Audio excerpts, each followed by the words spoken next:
Welcome everybody, my name is Joshua Garcia and today we're going to be doing yeast rinsing, which we're taking our old yeast and turning it into new yeast for our next beer. Got to separate all that gunk and trubs, so unfortunately it's not going to look pretty, but we're going to do it anyways.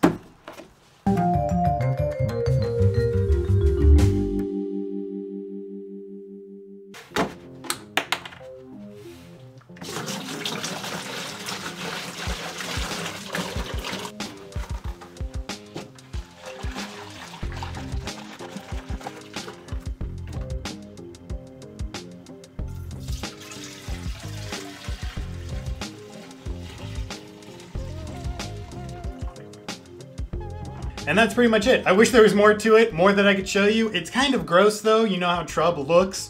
And now it's all just here. This is our healthy yeast, but unfortunately there's a lot of dead cells and a lot of gunk from the fermentation process. So this is gonna have to sit for 20 minutes.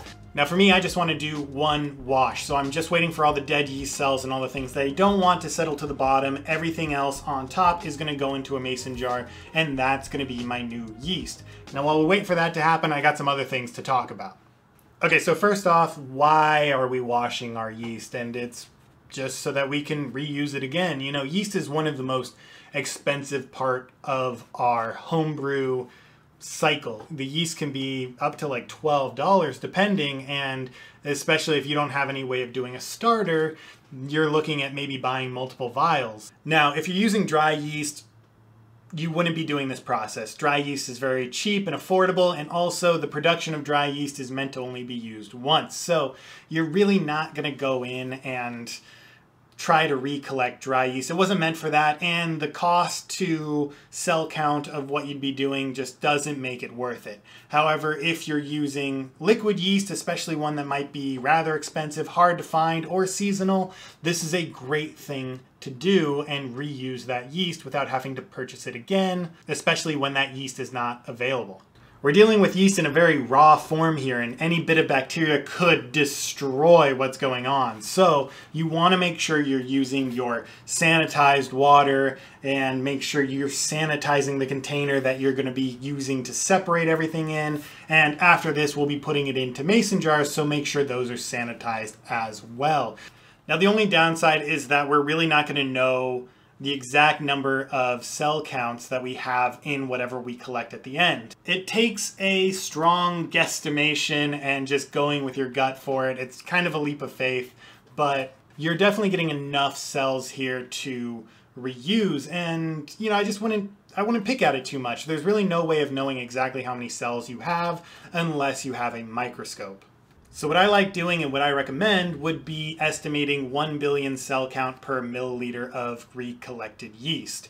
And, you know, that's not a lot of volume there. So, you know, 1 ounce would be 30 billion yeast. So you don't need a whole lot, you know, and you think about it when you have those vials, they're probably only 1.5 ounces as well.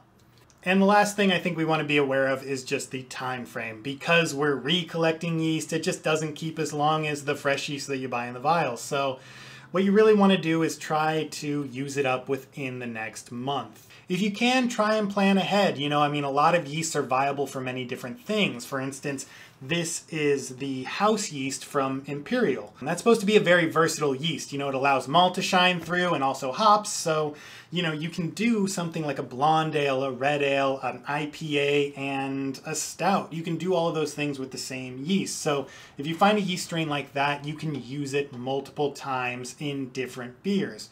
Or if you just have a beer that you like, maybe you want to keep a certain IPA on tap. You know, that's a great time to reuse those yeasts as well because you're making those more often.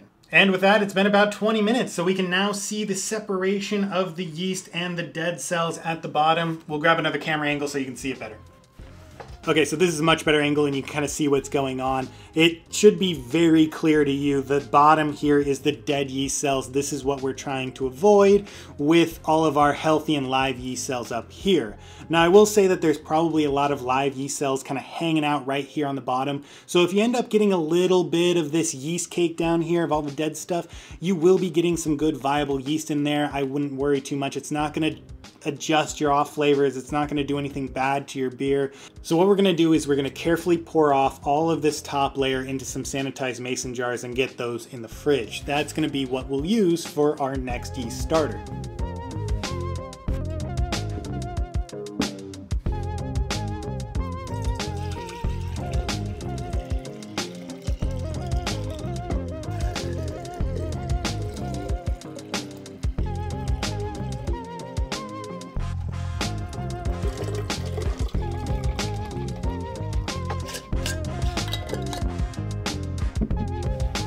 All right, and there we go. So we have the 4 different jars, and hopefully you can see it. There's different sort of clarities to each one. Now, the first one I poured off is extremely light and clear, but this is probably mainly going to be a lot of water. The second one gets more cloudy and probably has a good amount of yeast in it, but the third one is going to be what's probably mostly the winner. It's got a darker color and was right there at the top, so we got a lot of live yeast in here, maybe just a little bit of dead cells. The last one is very milky and probably has a lot of yeast cells in it as well, but also a good amount of dead cells in there if I had to guess. We're gonna put these in the fridge. They're gonna sit overnight and that yeast is gonna compact on the bottom. So we'll see a nice strip of yeast at the bottom of these jars tomorrow morning. So let's put those in and I'll see you tomorrow.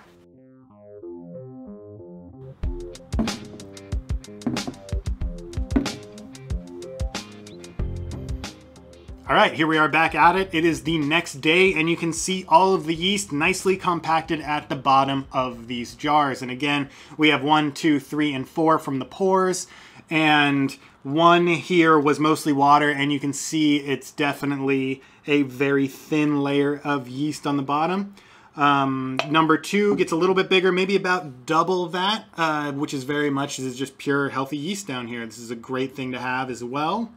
And number 3 though, look at this one, number 3. So number 3, a nice long layer. So this comes from pretty close to the bottom of that clear area that we saw yesterday.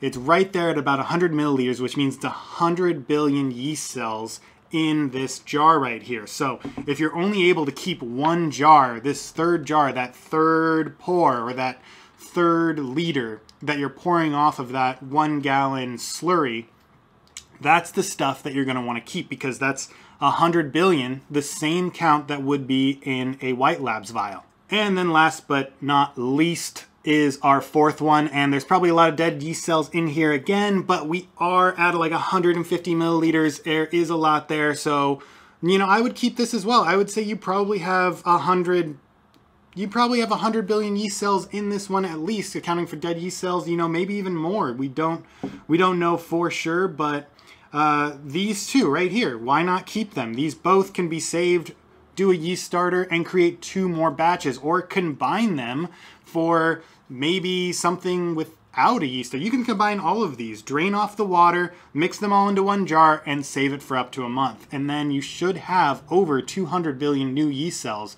which you can repitch. And these can be used about 5 times over. Some people take it farther, but you know, just to be safe, do it about 5 times. So you wash the yeast and reuse it up to 5 times after the first brewing process. And the reason for that is just, you know, yeast goes through a big strain when it brews a beer. So, you know, after the 5th time, your yeast is going to be pretty worn out, might have some off flavors, might not take off, you know, 5 times, 5 beers for the price of 1 yeast packet. That's a steal. You know, if you have the mason jars and you have the fridge space, there's really no reason not to do this. Hopefully you can use it within the month, and even if you can't, you know, it's still good to have on hand. So that's all I have for you today. I hope you found this helpful and you're ready to go out there and collect your own yeast. I will see you in the next one. Cheers.